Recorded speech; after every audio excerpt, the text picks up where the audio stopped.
Hi, my name is Tony. I have an arteriovenous malformation, which is pretty much like a benign tumor in my brain. I had this since 2001 when I discovered it while I was at the gym running and I fell over and had a seizure. It was a grand mal seizure, and I woke up in an ambulance on my way to a hospital. At that hospital, they did a CAT scan and realized there was something there, so I was transferred to another hospital over in Southern Medical Group in Sacramento, where I got an MRI done and was in a hospital bed by around 10 p.m. During that time, they weren't sure what was causing that, whether it was an AVM or a tumor or anything else. So they did a spinal tap on me to figure out if it was something else. But ultimately, they figured it was, which was an AVM. My recovery period was a little slow because of the spinal tap, and I started seeing a neurologist around that time.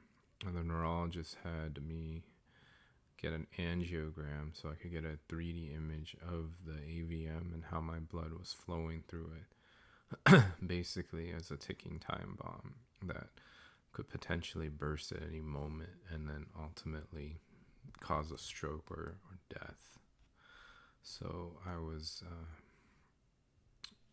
provided with the option of just doing surgery or do nothing. So my options of surgery were uh, embolism, which was a way to just tie up the blood vessels in that area, or surgery to a craniolectomy, where they would cut open my skull and take out the AVM, or radiation surgery.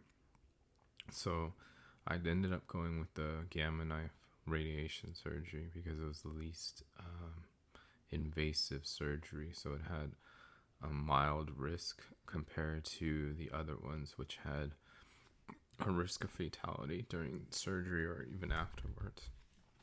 So when I did the gamma knife, I was scheduled about 3 months after my seizure. They had to put a halo ring on me, which was this way to brace my head so it wouldn't move, and then put me in a gamma knife machine, which is a machine that looked like an MRI machine that shot uh, an invisible laser that didn't cause any pain or even feel like there was something there. But clearly, I was alone in the room because I'm wearing a lead suit. So they did the procedure and just kind of hope for the best. As a result of the procedure, my hair in that area fell out, and so I was bald in that area for about 3 months. During that time, I went back to school like nothing happened, and I just moved on with my life, periodically having checkups with MRIs. So during that time, I was also prescribed anti-seizure medicines, which I was taking twice a day for about 6, 7 years until I got to a point where when I moved down to Southern California, I decided I didn't want to take it anymore. So I convinced the doctors to not take it anymore because I didn't have any more episodes. During that time frame, I did have some issues, but ultimately nothing that was severe. In 2012, I was about to finish grad school that I started in 2009.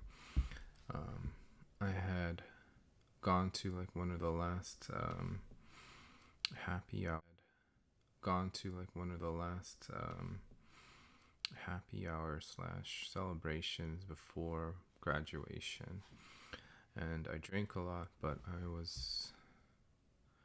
did not black out. So I went to class the next day at around 8 a.m. It was an 8 to 10 a.m. class, and I could feel myself having a seizure, and I didn't want to have it in front of the whole class. I was walking towards the back of the class when I fell over, and I woke up in the hospital again.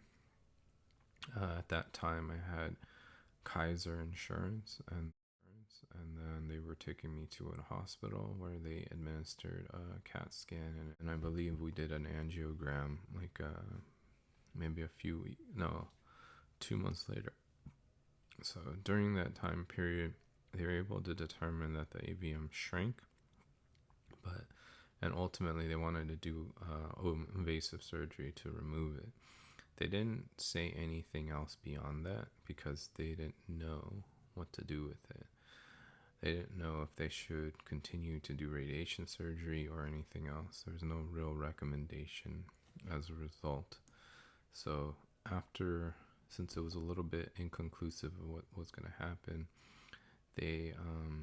I decided against doing any kind of surgery because I didn't believe that I needed it, and I was concerned that it would affect me negatively overall. I was aware of the risk of even fatality during the surgery, as well as losing some other motor functions. So I was prescribed anti-seizure medicines, and I went my own way. I got married after that episode for the angiogram, and got blackout drunk at the wedding, and nothing happened because I was on anti-seizure medicine. So I expected that episode to just be cured by anti-seizure medicine again. In about 2017, I was at a point at my job where I did not feel like I was going to be there much longer. So I decided to use up my sick time to check up on it again and to keep that prescription going, basically. So at that point, I was with Hoag Hospital Group, and I went to see a different neurologist who also recommended an angiogram and an MRI. I believe I did an MRI and spoke to a neurosurgeon. That neurosurgeon, a few neurosurgeons actually, and so I talked to a lot of them, and they mostly recommended that I could probably get away with doing nothing and have no risk of bleeding and just continue on my life as most people have done before. So 5 years after that, I had a seizure where I was awake the whole time, and it was in front of my kids, and I couldn't do anything about it. And I was conscious the whole time, so I didn't wake up in the ambulance. I was aware, was taken to the hospital, administered an MRI and then a CAT scan, and then they wanted to administer an angiogram almost immediately because they were concerned about leakage this time. So ultimately, from all of that, they were able to figure out that there is leakage, not of blood, but of a protein that's in that area. So something needs to be done, because if it continues to leak, then there is a risk of stroke or death.